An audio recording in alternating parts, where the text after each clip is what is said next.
Good evening, virtual audience, and welcome. Thank you for joining us tonight. My name is Marisa LaFleur, and on behalf of Harvard Bookstore, I'm very pleased to introduce this event with Hafizah Geter, presenting her poetry collection, UnAmerican, in conversation with Sally Wen Mao. I hope you're all well and safe out there. Thank you again for joining us virtually. Through virtual events like this, Harvard Bookstore continues to bring authors and their work to both our community and our new digital community during these unprecedented times.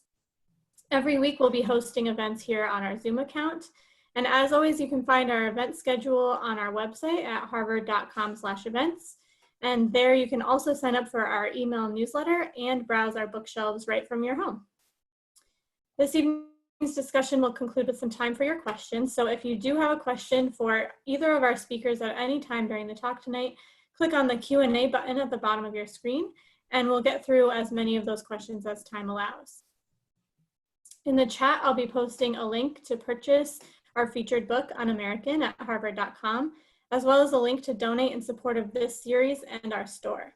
Your purchases and financial contributions make events like tonight's possible and also help ensure the future of a landmark independent bookstore. So thank you for showing up and tuning in support of our authors and the incredible staff of booksellers at Harvard Bookstore. We sincerely appreciate your support now and always. And finally, as you may have experienced in virtual gatherings these last several months, technical issues may arise. If they do, we'll do our best to resolve them quickly, and we thank you for your patience and understanding. And now I'm so pleased to introduce tonight's speakers. Hafizah Geter is a Nigerian-American author and editor whose poetry and prose has appeared in The New Yorker, Boston Review, Los Angeles Review of Books, and Long Reads, among others. She also serves on the planning committee for the Brooklyn Book Festival and has received several awards and fellowships. UnAmerican is her debut poetry collection and explores the linguistic, cultural, racial, and familial landscapes that are shaped by the immigrant experience. In a starred review, Publishers Weekly calls UnAmerican a vivid debut that invokes the pain of familial dislocation, illness, and death, exacerbated by the twin plagues of xenophobia and racism. And poet Tina Chang writes that Hafizah Geter sings a complicated song of God, country, and the search for belonging. Each revelation is unbearable. Each revelation is something we should all bear. Hafizah will be in conversation tonight with Sally Wen Mao, author of the poetry collections Mad Honey Symposium and Oculus, which she will generously be reading from for us tonight. We're so pleased to have them both with us to discuss UnAmerican. Without further ado, the digital podium is yours, Hafizah and Sally. Thank you. Hi, how is everyone doing? Okay, I guess I'm going to start with reading a couple of my poems, and then we're going to transition to Hafizah. So honored and excited to be celebrating UnAmerican today. I feel like this was really necessary for my soul. Okay, so I'm going to start by reading a poem from Oculus. It's called Antipode Essay, and I felt like it's a poem that's kind of in conversation with some of the questions that UnAmerican raises. So Antipode Essay. 1. Empire of Opposites. Popular myth. If you dig a hole in the Montana Badlands through the Earth's private parts, your drill would end up in China. Maybe then you tear open the floor. I was born floating on a tendril of seaweed, and down the blue throat of that hospital corridor, you'd ride your drill into a wall. In that debris, consider anti-ode, antipode, the geography of fallacies on which we build our empires. 2. America cannot orient itself without an opposite. What a shame its real antipode is inhospitable ocean, all suds, spillage, spume. Archipelago, Kerguelen, Desolation Islands, morphology of volcanic flank, where I dream we crash land. Lantanas, shaking away our grids and girdles. In this diurnal romance, we feed the feral reindeer all the food we have. Island scientists launch rockets, Centaur, Iridian, Super, Arcus, names for deserted myths. All winter we watch the sky grow dim. Even Polaris cowers against the victrix of dawn. And the second poem I'm reading today is a much more recent poem. I wrote it pretty much a few months ago in March during the, well, I mean, we're still in the height of the pandemic, but so this poem is called Batshit. Batshit. Say it to my face. Bat eater, blood poacher, carrier pigeon, germ carrier, carrion breath, China virus, filth, peril, pestilence, yellow jacket, yellow pest. My teeth of pangolin scales, my mouth of death. Just because I have a mask on doesn't mean I can't speak, doesn't mean I'm scared. Do you know how fast a virus kills a strong, healthy racehorse? In Australia, racehorses grazed on grass full of bat droppings. That's how hundreds of horses dropped dead, and their trainers died too, from bat shit. It's a shame how people die like they're animals, how some love foreign dogs more than foreign people. Protesters petition against the lychee and dog meat festival in Yulin. They call eating dog barbaric, but not police brutality. They hate a caged man, or they hate a caged animal in a foreign country, but ignore the border camps in our own. Listen, I love dogs too. Here I am, wishing I had one, quarantined and hogtied to solitude. When I go outside, I wear sunglasses above my flu mask. It's not that I'm ashamed. Just last month, a woman was taking out the garbage in her tree-lined Brooklyn neighborhood, and someone waited to throw acid on her face, causing second-degree burns. The difference between a monster and man's best friend is the difference between the lies you eat and the lies you refuse to accept. Like that time a man lied to me, I started crying and he called me hysterical, which meant batshit, which meant call me crazy, but bats signal good luck. In China, bats are a pun for blessing, good fortune. That's why the Changlong king and common folk alike all had their household objects painted with clouds and flying bats, harbingers of another better world. These creatures living upside down in perfect solitude, so still they are immortal. Stolen several times in its lifetime, an imperial famille rose porcelain vase with a pattern of bats and peaches, dogs and lychees, sold at a Christie's auction for 20 million, enough to feed a village and supply its hospitals with N95 masks and respirators. In Wuhan, it is daybreak and the field hospitals are closing. For months, I worried about my family there.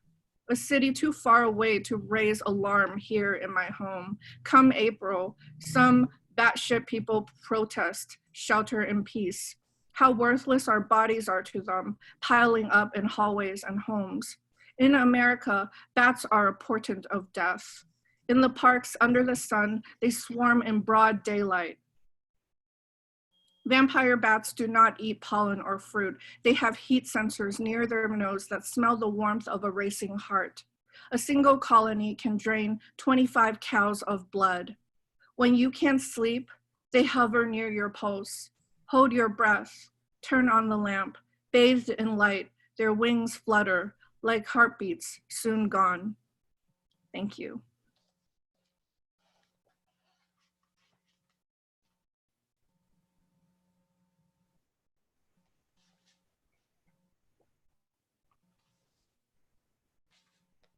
Thank you so much, Sally. That was amazing. All right, I'm going to read a few poems from my collection, UnAmerican. There's a painting in the background. Thank you, everyone, for joining us. and I hope everyone is having a manageable pandemic. The pledge. With dirt under her fingernails, our mother held our father's hands. The years marked, hoping one of his paintings would sell. The two of them always in search of auspices. Their daughters, their last blood, my sister and I, we were jackknives, a long division, splitting them continents wide, seeds blown and planted, Zaria to Boston, black fruit of Akron winters, Africans hyphenated, down to a promise, cultivated inside the sunlit chains of our father's South, while our mother resurrected in the dark. Her prayers are half grief, the spell of protection. She told us what he would not give us, we were forbidden to name. But Allah, like color staining a porcelain sink, I've lain with woman, our mother lost to myth. I am a test of how far a daughter's memory can go. Our father, a wilted shoot of wheat, wavering against the wind, never expected to age alone in his birth country. Our bondage stretches, our ghosts in all directions, trying to outpick the rot America has grown in our throats.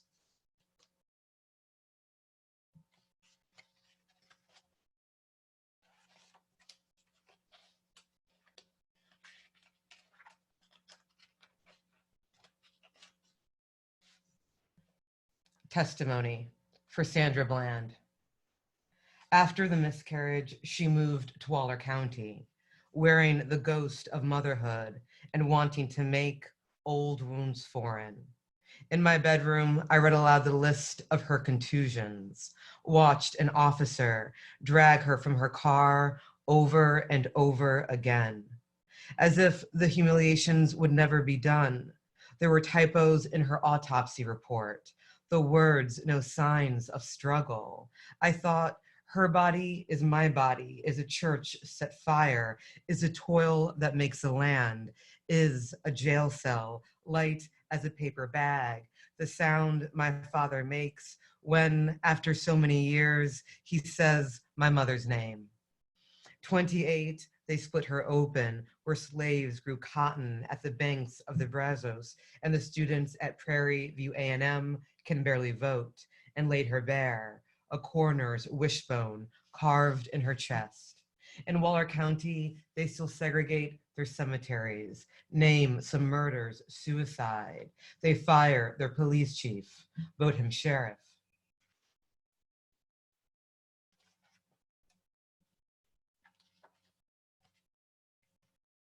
UnAmerican. My mother transfers the last marigold from a pot to a patch of earth that she's carefully bellied out beneath her. The dirt cool as a penny. Her fingers tender with the bright petals as she demonstrates how what's uprooted can return to solid ground.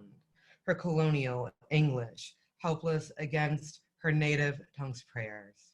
Allahu Akbar, my mother says as casually as she says my name. The wind, warmer than the water from her morning wudu, continues its pilgrimage east, a steady stream of fireworks chasing it in the distance. My mother looks at me all shine, her dreams quietly wild in her garden. She says the rain can do in Nigeria what no sun will ever do here in South Carolina. Her shadow, my only relief from the Confederate heat. High noon, work done, my mother settles in on the front porch, where my father swallows the landscape in his hands. Leaning over his shoulder, she watches him sketch another promise. His wife and last child digging in the garden. Our likenesses figurines forever in a charcoal amber. In his mind, my father is always building shelter, the spirits that haunt him like mice in the walls. Oranges for Christmas, a single pair of khakis to last all year. His mother on her knees, Murphy oiling a white woman's Alabama home. The heat licks the corners of my father's sketchbook to a curl. He draws God's shadow right down to the horns. In the garden, the bees burn their tongues on sprouting chili peppers, turning the honey mad. Fireworks splash against my parents' American dream, a switch that turns all their ghosts on. Children prowl the streets with sparklers in hand, impatient for the holiday to dusk. I look for the ones like me and my sister who, not born in this country, can never be president. My sister, upstairs, asleep in the relief of this independence. Returned from college, she still never shed the gate of our barely remembered home country. My longing could drive a car. Citizen I am to our parents' wounds, my sisters and my blood, the scar healed between them. Half of us never owned, half Southern lynched, strange fruit. Watch as I pull the slave out of me. How un-American to wear the names of what they fled. My grass-stained knees pledge allegiance to a country that belongs to no one I love. I'm just going to read one last poem. This is the closing poem of the book. Hajj. All these years she's been gone. Allah still picks her bones clean. His mouth still drips with her marrow. How un-American. A stranger on familiar land, I touch my head east. I say, Allahu Akbar, my voice foreign even unto him. Who appears? The moon, as though appearing were a simple thing. Thank you.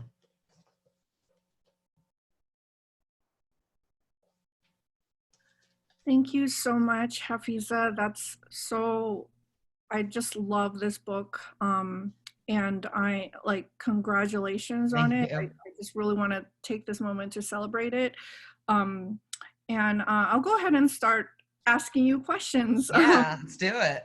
So you read the title poem UnAmerican, and I felt like it was a long poem that was also kind of like a coming of age poem, where the myths of America really disassemble against the experiences of this family that's kind of caught between foreignness and like this idea of being native. And so the poem begins with this image of the mother and her marigolds, and throughout the book, you reiterate like images of like trees and roots, and also the poem has this beautiful line, what's uprooted can return to solid ground.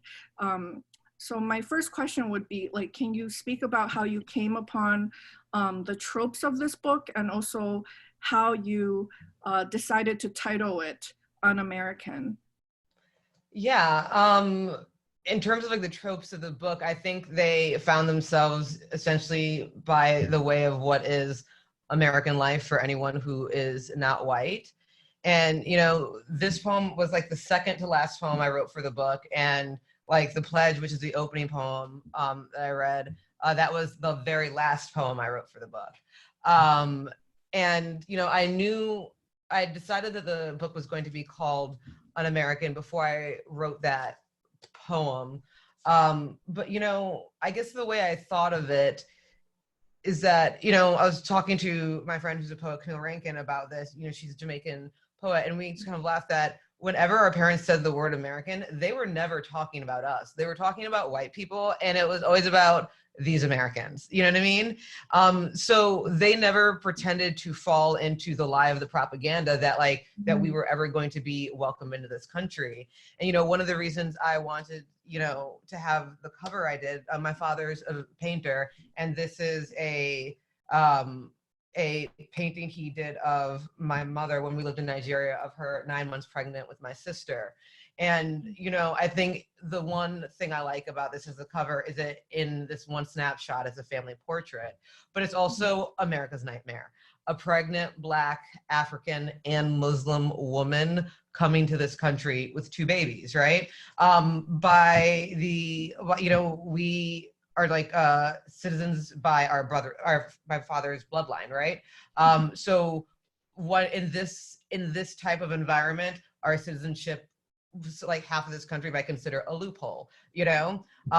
So, and then, you know, also as a queer writer, it's just like you have such little access to this country, that it's always I'm shocked that anyone would consider themselves American, because like, what does America even stand for? It was founded on the literal ownership of people. And, you know, if to be American is to embody whiteness, then you're embodying like centuries of a history that has slowly chipped away at white humanity. And so, yeah, I've just never seen myself as part of the American like tapestry. And, you know, it'd be a lie if I said like I never wanted to be, because I was, you know, like everyone's a kid and everyone wants to belong. But I think that, like, you know, part of coming of age and decolonizing yourself from this country is realizing that like it's best to not like fall into those myths, because they cost so many lives. Yes, absolutely. And I mean, I remember, you know, coming over as a kid and having to pledge allegiance every day, Yes. right? Like that act of like kindergarteners just like doing this every single day until it's like ingrained in their brain. Yeah, and it, like I love how you talked about your process and how, you know, you began with a allegiance poem, and then there are lines from UnAmerican that were particularly haunting. The lines, "My grass-stained knees pledge allegiance to a country that belongs to no one I love." Yeah, so well, the plan was that you speak a little bit about those lines. Yeah, so, you know, it's funny, those lines, like, it's like, bless the white guys of America, they're always just like, I've had a few white guys just be like, that's not true, you don't really believe that. And they're just like, no one you love. And I'm just like, are you a billionaire? Because I love you, but unless you're a billionaire, this country doesn't love you. You know, like, this country is for the 1%, you know, and then everyone gets a bit more of the pie as it you know, filters down. But like, this country doesn't love anyone I have access to, you know? And you know, how would one even define love in this country is another question. Like, what does love look like? We are, you know, there are forced sterilizations at the border. You know, children are being, like, you know, sexually assaulted, physically assaulted. People are dying of COVID in prisons. You know, Black trans women and Black trans people are being like slaughtered in this country, and no one's doing anything, you know. And, you know, you think about this country that's especially so hostile to like disabled people of color. Now we're in this situation where, you know, there's a lack of healthcare, the infrastructure is crumbling. And so I just like, if someone said America loves me, I would love to know what they meant by that, because I just don't see a situation where anyone who knows just a smidge about history couldn't just knock holes in that, you know? And like, it's rare that you feel you meet a person of color who you think is okay. Like, if you think that, like, you think they're not in danger, that loves this country in the way that like a white American can. And I think that's telling. Yeah, I find that so fascinating, this idea of like, you know, like immigrants coming over to this country and they're expected to love it and obey it. And the sad thing to me is that like immigrants do buy into this like myth. And I've seen it in like, I've seen it in like immigrant communities, like with like my family. And so I think in your book, there are like several levels of this alienation and this like lack of belonging, and I found that the nuances are so interesting, because like there's this lack of belonging due to systemic racism and just the ways that America has abused its own people for forever, and also the lack of belonging due to being an immigrant. And in the context of xenophobia and anti-Muslim hysteria, that has really been the fabric of of like the national Yeah. conversation in the past 2 decades, like basically as we were growing up and as we are adults. Yeah. And so I want to know, like, what are some of the nuances that you've explored between these twin layers of unbelonging, and how does poetry provide a site to unravel them? I mean, so in terms of like, how do I navigate belonging in my work? Is that the first question? Or unbelonging?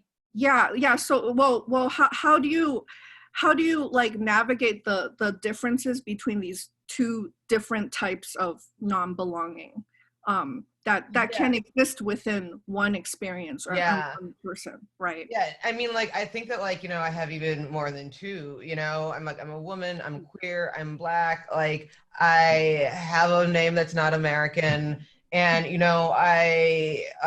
not a practicing Muslim, but I was, like, raised by one. I was raised by a man who's a child of, like, Southern Baptist, who's, spent most of his, like, early years in, George Wallace's Alabama South, and so, I think of unbelonging, like, that's why I found your work so interesting. It's almost like this haunting, because I think unbelonging is essentially the ghost in the ghost story that we're all kind of carrying, with us, and this idea of that, you can just like live your life inside of a haunting, because America is a ghost story, right? Yeah. And yeah, and it's just and it's really or it's a love story depending on who tells it, right? And so for me, the unbelonging is like the things that we carry, the things that we're haunted by, but also like the things that just on a day-to-day basis, we have to survive,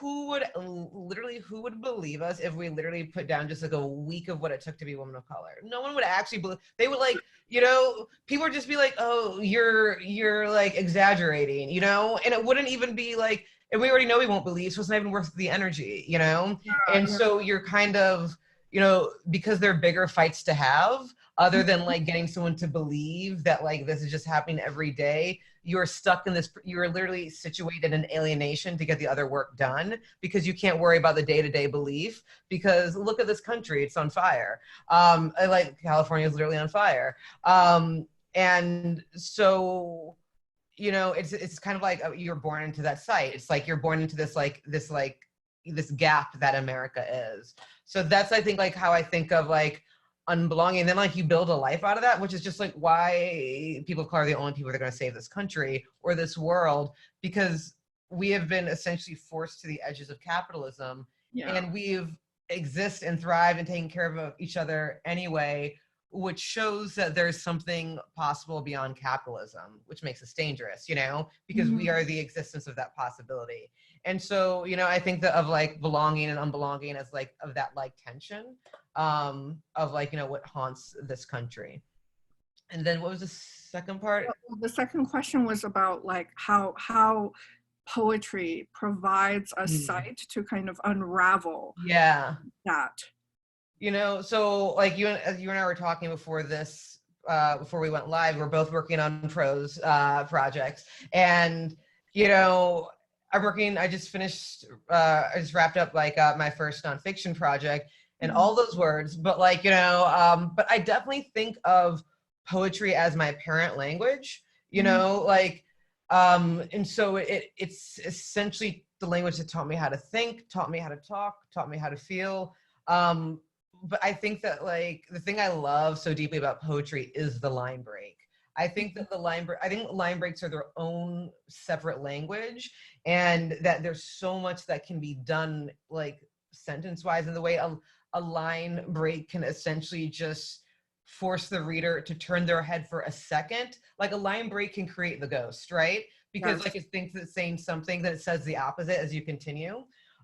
So I think that and we live in a world of fracture, and especially as women of color, to what we're saying, we literally can't get this all down in a way that believed. And so I think poetry provides the gap. You can construct so much in what is unsaid. And I think that the last thing I'll say is the thing I love about poetry is no other genre it requires you and the reader have trust, because like you can't say it all, so you just have to believe in your reader, and your reader has to believe in you. And so it's this like immediate like relationship that I think that is like so incredible and so beautiful. I think that's why, like, I don't know if you've noticed, but it feels like everybody except for poets thinks empathy is dead, right? And I'm just like like, and poets are just here like making all the things you're reading when you cry.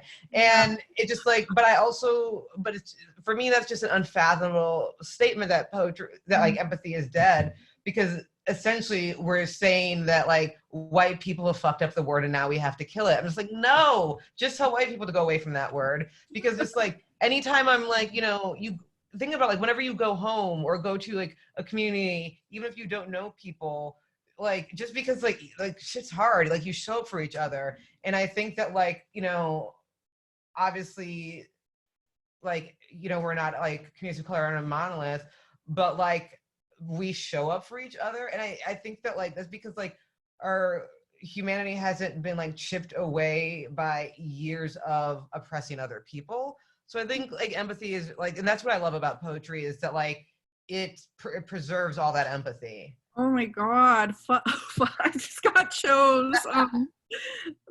Thank you for that. I just love this idea of like also like the thing you first said about poetry being sort of this like first language for you. Yeah.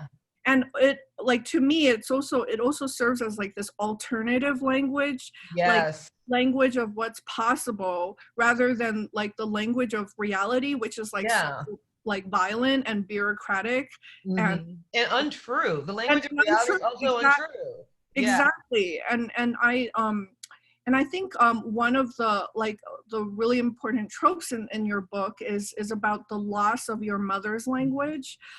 So I wanted to see if you could speak more about how the investigations and laments for lost language operate in your work.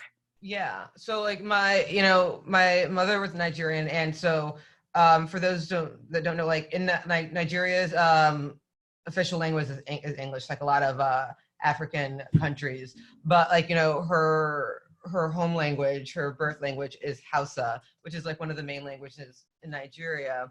And you know, we moved to America when I think my mom was, I think she was the age I am now, like 35, 36, which is like just like an interesting age to be moving, starting over in like your spouse's country.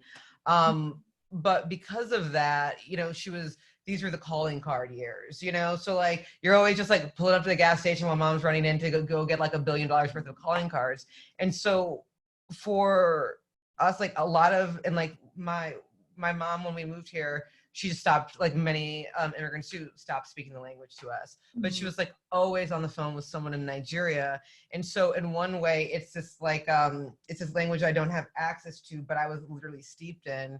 Because, you know, when you think about like when like my mother died when I was 19, so I have a very small history with her.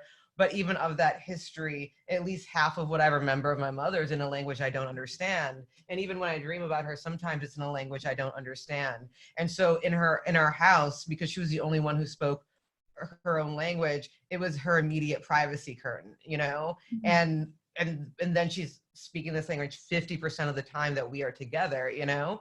And so it's both like an intimacy and like a dislocation.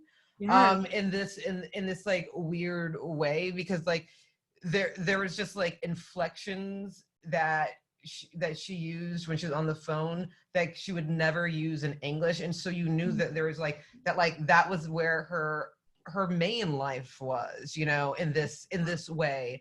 And so yeah, there's like, you know, and like what do you do with that, I guess. And that's like, you know, essentially what, you know, I think these laments are trying to figure out, is that like what do you do with that loss? And like, and it, because it is a loss, it's something that once existed inside me, like that's another ghost, right? And so like what does that mean to miss something that you kind of never had, but then also just like to miss the sound of a language you don't understand, I think is just like another thing about it. Yeah.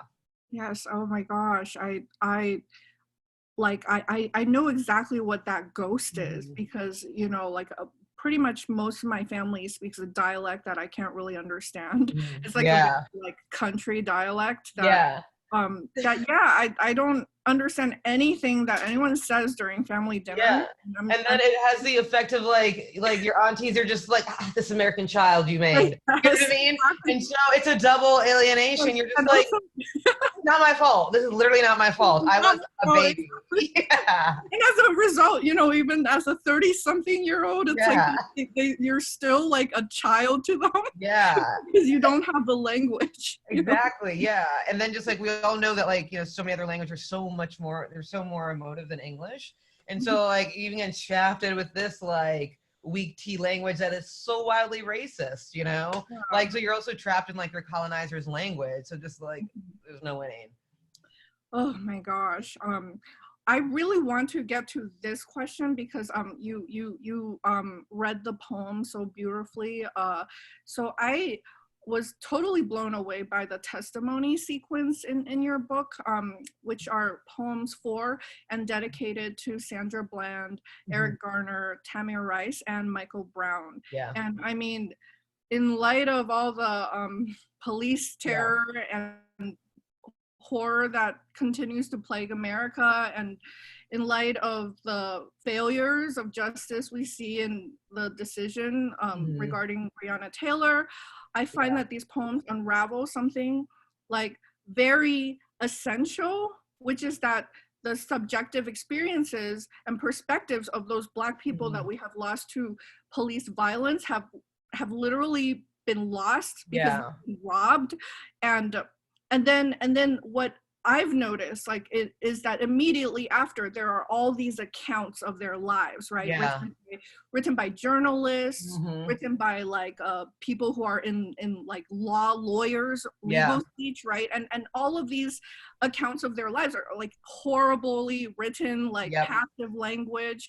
And what I found really amazing about the testimony series is that it kind of it returns it back to that subjective experience. And it begins with this with the poem that you read about Sandra Bland. It's a first person speaker relating to Sandra Bland, and then it kind of with the other poems you've decided to shift perspectives, and then the poems become persona poems, written from the voice of Eric Garner, Tamir Rice, and Michael Brown. So I wanted to ask you about your process in making these decisions, and also just developing this sequence of poems in general. Yeah.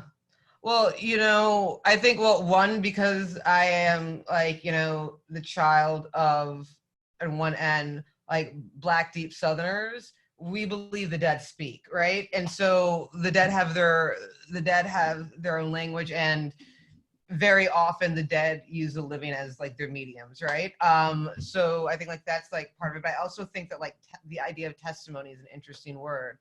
When my American grandmother lived with us for a bit, when we lived in Akron, Ohio, like my parents would always like just like send her to church, you know, free babysitter, like type of thing. Because if we didn't like attend like church because like my parents were doing their own different thing, we went to a Catholic all-girls school, so we had like a lot of gods already in the mix. But we went to like Mount Zion Baptist Church with her, and it's this like Southern Baptist church in Akron where people were constantly catching the spirit. People were like every day someone was being like baptized. Like I don't understand how there are that many baptisms needed in one congregation, but like, you know, women spoke in tongues, and like it was testimony. And when you think about the way that the actual justice system treats us, so like what good is Black testimony in the legal system? Like literally us in the courtroom, you know, they throw us away. I mean, they took Dylan Roof to Burger King before they took him to court, right?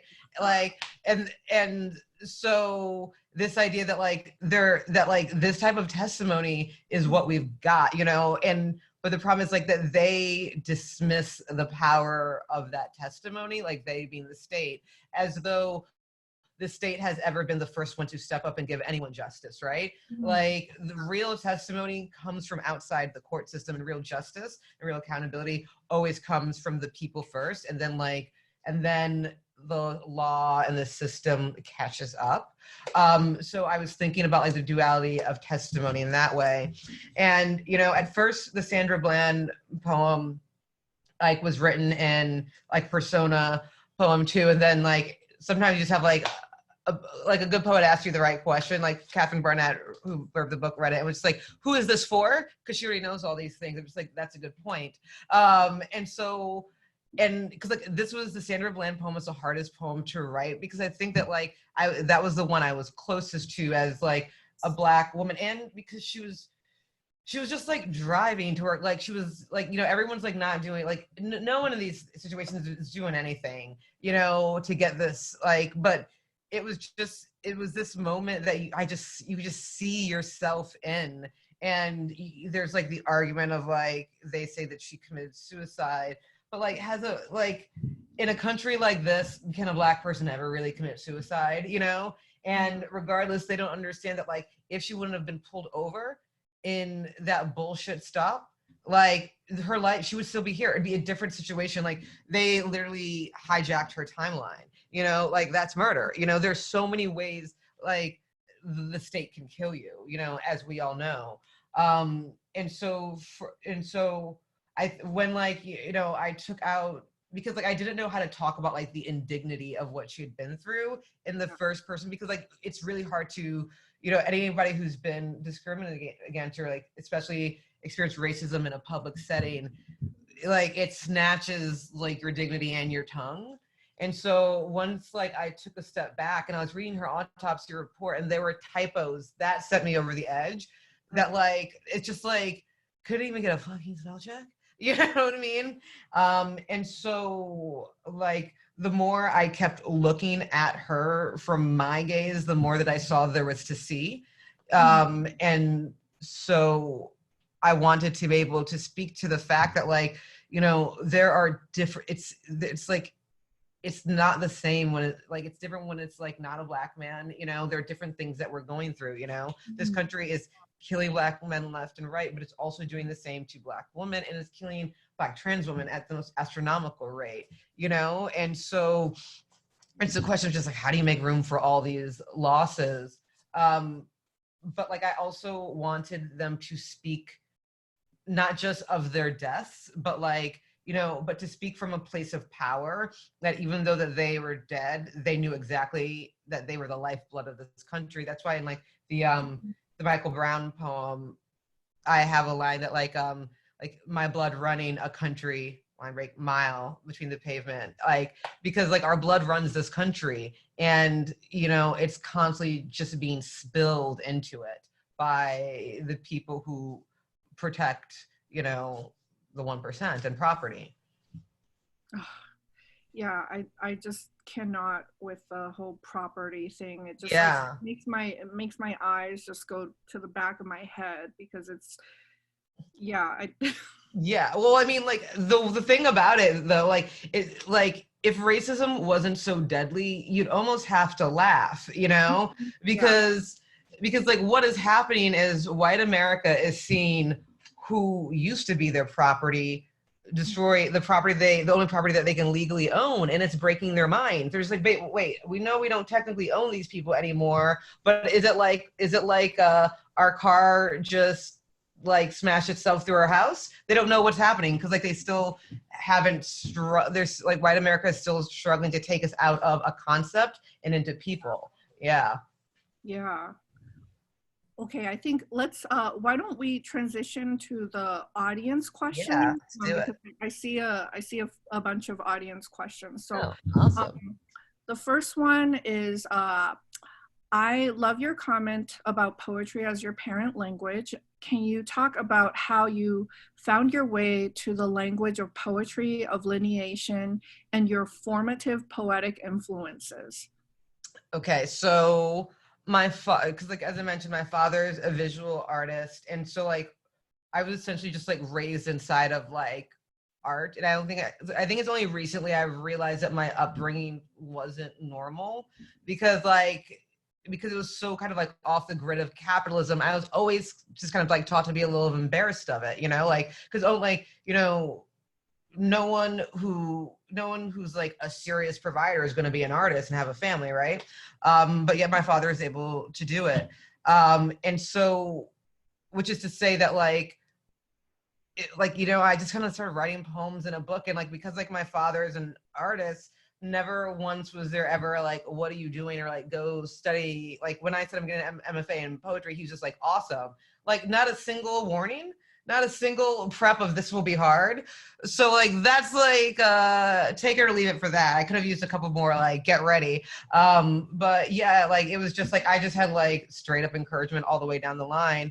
But also, growing up, my mother, because this was in Akron in the 90s, and it was a time when everyone was searching for their roots, all Black Americans. They were wearing like dashikis, giving themselves African names. We celebrated Kwanzaa, but like my mom taught African dance lessons to just like us and some of her friends' kids. And so we had to perform the dances at Kwanzaa, but like we all had poems to memorize. And so like I had Langston Hughes poems. And so like so from like very early age, like we were just like memorizing poems. Like I still have like the first books of poetry that my parents bought me. So it was just like, because like my parents were also like kind of like, I think like low-key Black radicals. And so like we just had a lot of poetry, a lot of like books about like the African revolutions, and like and just like Black power, just all in the house. And I think that there is something in like, this tricky to say, but there is something poetic about struggle, not in a way that romanticizes it, but there is something beautiful about what happens when people come together to affirm each other's value and life. And I think that like, I saw that, and because my father is an artist, like I saw the world and then I saw his version of it. And like my dad only plays Black people. He was also did children's books, and we were often like the model. So I also saw myself reflected in that world. And so like art seemed a natural part of it. And in terms of my early poetic influences, I was reading Langston Hughes. I mean, I was just like reading anything I could get. But like, but then like after like the poems that we were essentially like reading, then essentially as I got older, poetry just kind of went away, because I was writing it, but like I was living in South Carolina for high school and college. The only thing at like Books A Million is like Nikki Giovanni, and then everyone's white and dead. So there wasn't really much access to it. So like, I really kind of had to, once I got to grad school, like claw my way into finding who the people that spoke to me were. So I think like, when I really found people, it was, like many people, Don't Let Me Be Lonely changed my life. Like Carl Phillips changes my life. Like he knows more about like the comma than I know about the entire English language.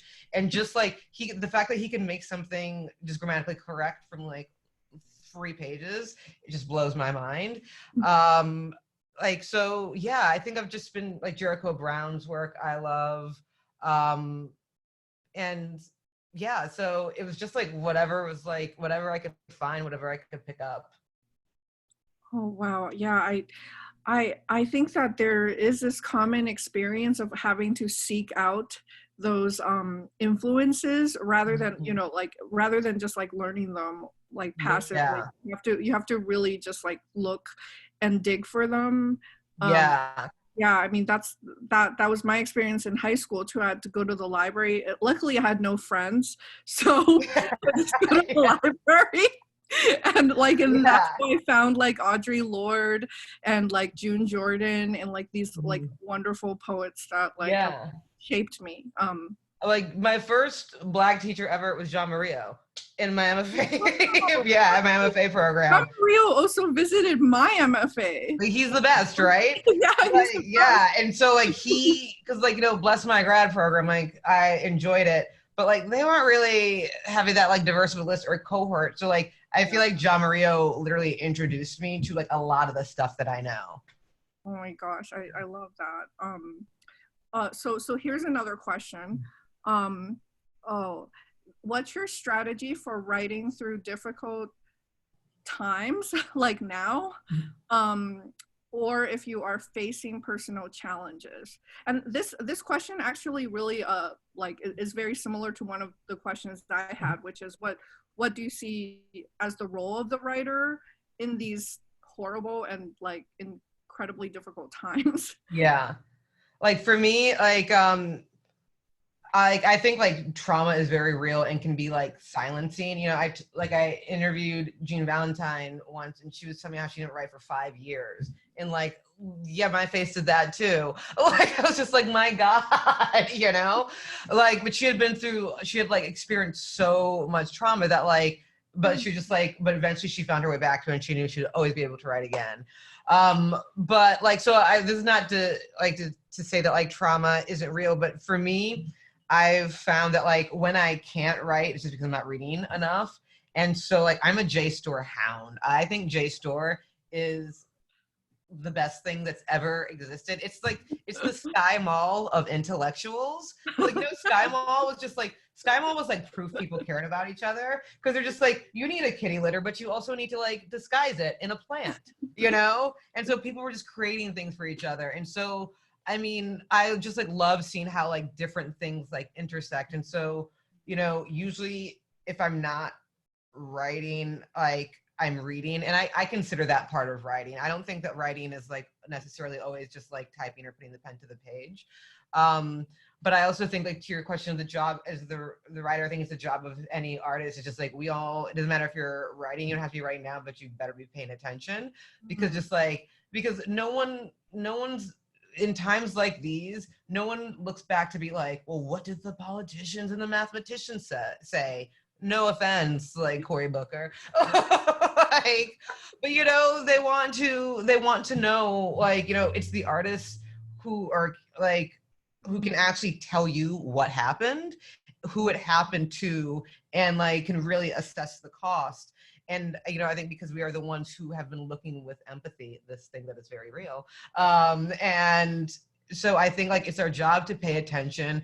And it's like that, like, I don't think that like, while we all start telling our own stories, I do think it's like our responsibility to help other people tell their stories. Yes, everyone has their own voice, but I think that we don't need to be ridiculous and think that like, first of all, everyone has the time, the resources, or the want to do it.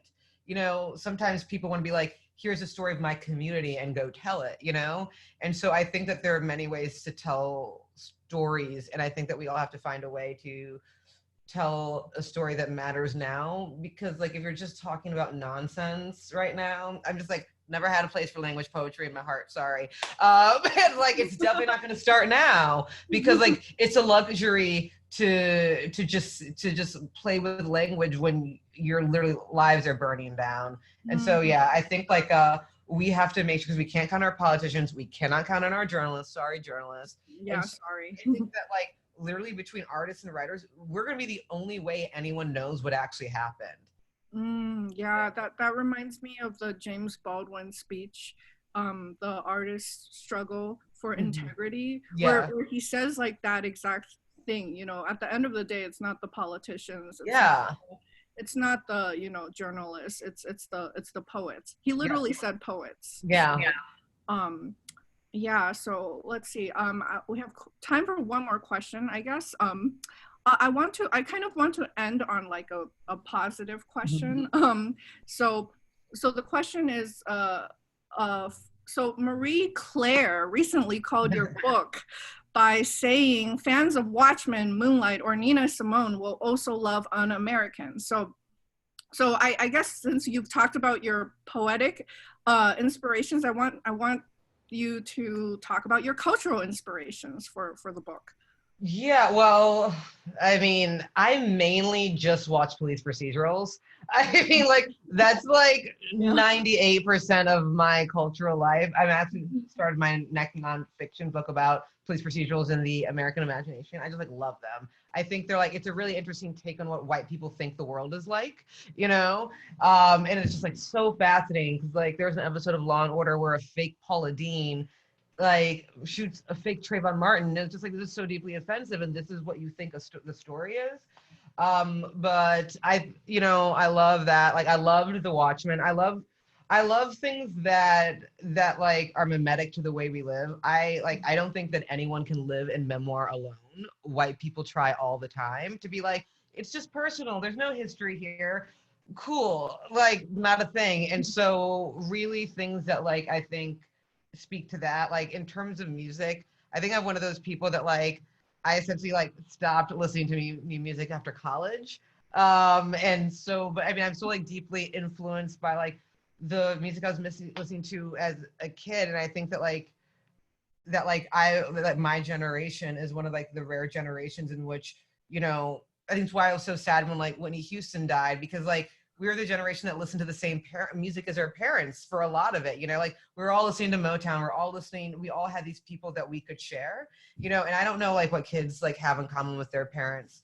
And so, you know, I grew up with like my dad playing Temptations. There was like a lot of like African music and Fela Kuti, obviously. But then like my dad like loved Nina Simone. I just like love Nina Simone too. She's like this woman who was like the child of the blues, but brought in blues, jazz, like a classical. She's a classical pianist, you know, and couldn't go to Juilliard because she was Black. You know, like this woman is a genius, and she I think epitomizes what Black people do for this country. We remix the shit, you know, and make it something beautiful. And I think that like so I think that like a lot of like my influences come from like just like Black culture that made America. And then, you know, my mother's African influence, in which like, because like my dad is a painter, but he paints African landscapes, often in African people from our time living there. And so it's always like the Black and African body has always been like the site and center of my imagination. Yeah, wow. I just want to say thank you so much, Hafizah. Like I feel expanded by your mind, by your work, by your poetry, and I'm just so grateful to have this conversation. And thank you everyone for joining us. Thank you everyone.